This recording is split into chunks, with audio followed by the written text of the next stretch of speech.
Gaji apa yang kerja kan ni? Hmm. Gaji apa yang pernah kita bayar? Hanya dia.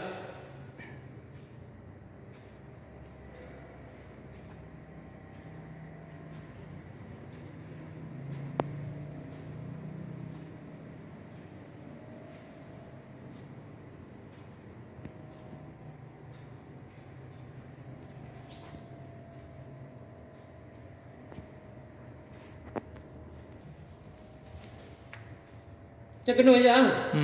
Lampu ah.